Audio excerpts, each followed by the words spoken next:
Namaskar. Hello everyone. Myself Prakash Ingle. Today's topic is cell division.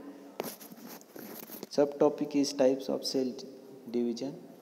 In previous lecture we learned about the cell cycle. In cell cycle there are various phases, that is interphase,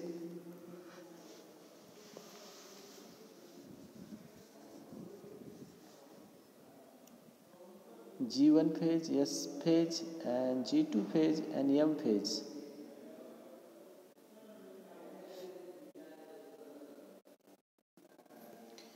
Here we studied the types of cell divisions. There are two types of cell divisions. First is amitosis and second one is mitosis. Amitosis means direct division and mitosis means indirect division. Amitosis is a simplest type of cell division. In amitosis, nucleus elongated and constrictions appears along its lengths. Constriction depends and divide the nucleus into two daughter nuclei. अमायटोसिस मध्ये generally काय होते की जे nucleus आहे, nucleus मध्ये to daughter Nucleya तयार होतात. म्हणजे जेव्हा पेशींचं विभाजन होते हे डायरेक्ट डिव्हिजन होते आणि मायटोसिसमध्ये इनडायरेक्ट होते. तर यामध्ये जे केंद्रक आहे, ही केंद्रक कसं असते, nucleus into two daughter nuclei. म्हणजे या ठिकाणी ही पेशी आहे, या ठिकाणी हे केंद्रक असेल, तर या केंद्रकामधून जेव्हा पेशींचं विभाजन होतं एकामधून दोन तिथं न्यूक्लिया तयार होतील. This is followed by division of cytoplasm which is result in the formation of two daughter cells. याचा रिझल्ट काय होते, टू डॉटर सेलमध्ये याचं कन्वर्जन होते आणि दोन न्यूक्लियस दोन डॉटर सेलमध्ये डिवाइड होतात. This division occurs in a unicellular organs, abnormal cells, old cells and fetal membrane cells. हे जनरली आपल्याला जे ॲबनॉर्मल सेल्स असतील किंवा जे ओल्ड सेल्स असतील किंवा फिटल मेम्ब्रेन्स असतील, यामध्ये आपल्याला हे युनिसेल्युलर ऑर्गॅनिझममध्ये आपल्याला पाहायला मिळते. हे झाले डायरेक्ट सेल डिव्हिजन. आता इनडायरेक्ट सेल डिव्हिजनमध्ये काय होते, इनडायरेक्ट सेल डिव्हिजनमध्ये मायटोसिसमध्ये पुन्हा सब पार्ट पडतात. Mitosis the type of indirect cell division in which cell divides into form two similar daughter cells which are identical and to the parent cell. It is completed to the step of karyokinesis and cytokinesis. आता यामध्ये जे sister chromatids आहेत, sister chromatids म्हणजे दोन identical cells आहेत, हे दोन identical cells यामध्ये तयार होतील पॅरेंट सारख्याच. म्हणजे ते दिसायला अगदी ट्विन्स असतील, जसे जुड्या कसे असतात तसेच त्याच प्रकारे हेच यामधले जे मटेरियल न्यूक्लियस असेल, यामध्ये न्यूक्लियस असेल आणि दोन्हीमध्ये आयडेंटिकल असतील, दोन्ही सारख्याच असतील. यामध्ये दोन स्टेप होतात, एक आहे कॅरिओकायनेसिस आणि एक आहे सायटोकायनेसिस. आता कॅरिओकायनेसिसमध्ये काय आहे, karyokinesis is the nuclear division. कॅरिओकायनेसिसमध्ये काय न्यूक्लिअर डिव्हिजन होते, जे न्यूक्लियस आहे न्यूक्लिअरचं डिव्हिजन होते. याचे subdivided into prophase, metaphase, anaphase आणि telophase. Although the sake of convenience above mention steps. आता यामध्ये कॅरिओकायनेसिसमध्ये न्यूक्लिअरचं काय होते, डिव्हिजन होते आणि न्यूक्लिअरचं डिव्हिजन झाल्यानंतर त्या ठिकाणी काय होते, प्रोफेज, मेटाफेज, ॲनाफेज आणि टेलोफेजमध्ये त्याचं सब डिवाइड होते ते. In prophase and end separation, two fully formed cells after synechosis. सायनोकायनेसिस, म्हणजे जे न्यूक्लिअर डिव्हिजन आहे सुरुवातीला एका पेशीमध्ये असेल ते, आणि नंतर मग त्याचं पूर्ण डेव्हलपमेंट झाल्यानंतर ते 2मध्ये त्याचं पूर्ण डिव्हिजन होईल. यामधले फर्स्ट फेज आहे prophase. This phase involves condensation of chromatin material, migration of centrioles, appearance of mitotic apparatus and disappearance of nuclear membrane. यामध्ये अर्ली प्रोफेज आणि लेट प्रोफेज हे 2 प्रोफेज पाहायला मिळतात. यामध्ये डुप्लिकेटेड सेंट्रिओल्स. फर्स्ट फेजमध्ये काय होते, क्रोमॅटिक फायबर जे आहे हे क्रोमॅटिक फायबरचं या ठिकाणी. आता हे अर्ली प्रोफेज आणि लेट प्रोफेज इथं दोन्हीमध्ये काय फरक दिसते पहा. हे जे आहे आतमध्ये हे क्रोमॅटिक मटेरियल आहे. क्रोमॅटिकमध्ये मग न्यूक्लियस आहे, त्यामध्ये क्रोमोझोम्स आहे, न्यूक्लिअर मेम्ब्रेन आहे आणि डुप्लिकेट सेंट्रिओल्स आहे. इथं काय झालेलं आहे, न्यूक्लिअर मेम्ब्रेन डिसअपियर्स. ही न्यूक्लिअर मेम्ब्रेन नंतर डिसअपियर होऊन जाते लेट प्रोफेजमध्ये.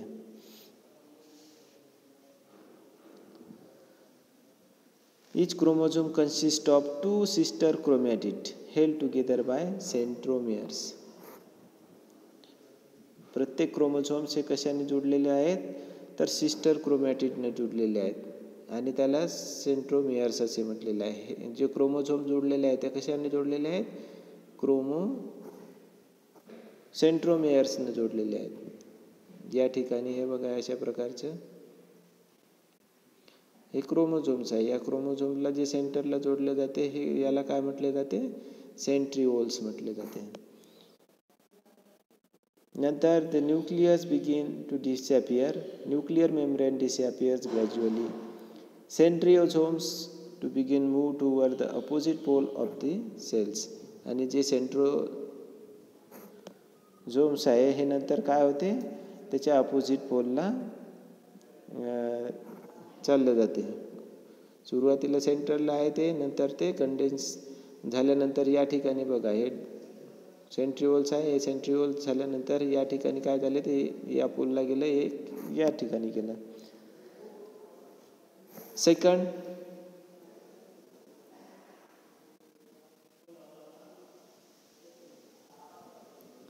प्रोफेज फेज आहे. Due to condensation each chromosome become visible under light microscope. Light मायक्रोस्कोपच्या अंडर कंडेन्सेशनमुळे काय होते, लाईट मायक्रोस्कोपमध्ये आपल्याला ते व्हिजिबल असते. Sister chromatid connected by centromeres. The nucleoli start to disappear, nuclear membrane disintegrates and disappears gradually. Centrosomes which had undergone duplication during the interphase and begin to move toward opposite pole of the cells. Mitotic appears. It is almost completely forms. Mitotic division इथं form होऊन complete होते. इथं मेटाफेजमध्ये काय होते, मेटाफेजमध्ये chromosomes undergo complete condensation. या ठिकाणी सुरुवातीला chromatic fibre होतं मधात सेंटरला. या ठिकाणी सुरुवातीला प्रोफेजमध्ये कसं होतं की जे मटेरियल होतं या ठिकाणी सर्व जमा झालेलं होतं. पण मेटाफेज प्लेटमध्ये काय झालेलं आहे की जे क्रोमोझोम्स आहे हे सेंटरला आले. हे क्रोमोझोम्स बघा, हे क्रोमोझोम्स सर्व सेंटरला आले. जे पहिल्या याच्यात आपल्याला असे वेगवेगळे होते, असे एकमेकांमध्ये गुंतून होते. आणि या ठिकाणी हे जे स्पिंडल फायबर आहेत हे सुद्धा वेगळे होते. या ठिकाणी अपोजिट पोलला आपल्याला वेगवेगळे झालेले आढळते. They appears very short with prominent sister chromatids and centromeres. यामध्ये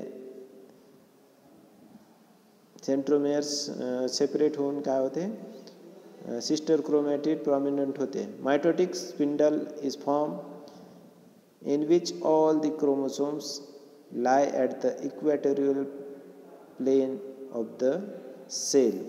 यामध्ये हे जे इक्वेटर आहे या इक्वेटरच्या पोलला हे दोन्ही काय होते, mitotic spindle is form. Mitotic spindle form झालं तिथं आणि जे क्रोमोझोम्स आहे हे क्रोमोझोम्स इक्वेटोरियल प्लेनला जातात. म्हणजे हे इक्वेटोरियल प्लेन जसे नॉर्थ आणि साऊथ कसे दोन वेगवेगळ्या दिशेला असतात, तसंच या ठिकाणी काय आहे, हे जे मायटोटिक स्पिंडल फायबर आहे हे मायटोटिक स्पिंडल फायबर काय आहे, अपोजिट पोलला जाऊन ते एका ठिकाणी स्थिर होतात. नेक्स्ट सुरुवातीला जे आहे ते आपण काय पाहिलं आहे, प्रोफेज पाहिलं आहे, नंतर मेटाफेज पाहिलं. ॲनाफेजमध्ये कोणता चेंज होते बघा. ॲनाफेज सेकंड डायग्राम बघा मेटाफेजची आणि थर्ड डायग्राम बघा. ॲनाफेजमध्ये काय झालं आहे, हे जे क्रोमोझोम्स आहे हे क्रोमोझोम सेपरेट झाले आणि सेपरेट झाल्यानंतर अपोजिट पोलला गेले. एवढंच त्यामध्ये होते. जसे की एखाद्या केळीचे गुच्छे कसे तयार होतात तसे हे ॲनाफेजमध्ये आपल्याला प्रोसेस दिसते. नेक्स्ट चौथ्या याच्यामध्ये काय आहे की टेलोफेज, शेवटची जे स्टेज आहे टेलोफेज. या टेलोफेजमध्ये बघा सेल डिव्हिजन होऊन newly formed daughter nuclei. Cell सुरुवातीला एकच सेल होती, या एक सेलमधून इथं काय तयार झाली आहे, दुसरी सेल झाली. या ठिकाणी सुरुवातीला जे आपल्याला प्रोफेजमध्ये दिसलं होतं तसे हे प्रोफेजमधले घटक पुन्हा इथं आले. इथं अर्धा मटेरियल या साईडने गेलं, अर्धं मटेरियल या साईडने गेलं आणि इथं काय झालेलं आहे, दोन daughter cell separate break down get absorb in the cytoplasm. Thus two daughter nuclei are form आणि त्यामधून दोन डॉटर न्यूक्लिया तिथं फॉर्म झाला आहे. तर सुरुवातीला आपल्याला एवढंच लक्षात ठेवायचं आहे की प्रोफेजमध्ये काय होते. प्रोफेजमध्ये बघा, या प्रोफेजमध्ये एक सिंगल न्यूक्लियस आहे. या सिंगल न्यूक्लियसमध्ये आपल्याला असे या प्रकारचे क्रोमोझोम्स असतील. आता हे क्रोमोझोम्स असतील, सेंट्रोमियर्स असतील, याला जोडलेले असतील आणि नंतर मग काय होते, सेकंड फेजमध्ये अर्ली आणि लेट फेज त्यामध्ये तयार होते. मग त्या जे क्रोमोझोम्स आहे या क्रोमोझोमची वाढ होऊन जे अपोजिट पोलला ते जोडले जातात. या ठिकाणी इक्वेशनल हे तयार होऊन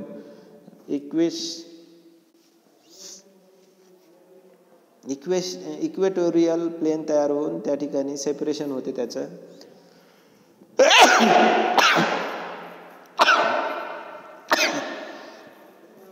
थर्डमध्ये न्यूक्लियस सेपरेट होते आणि अपोजिट पोलला जाते आणि चौथ्यामध्ये आपल्याला दोन न्यूली फॉर्म डॉटर सेल तयार झालेल्या आढळतात.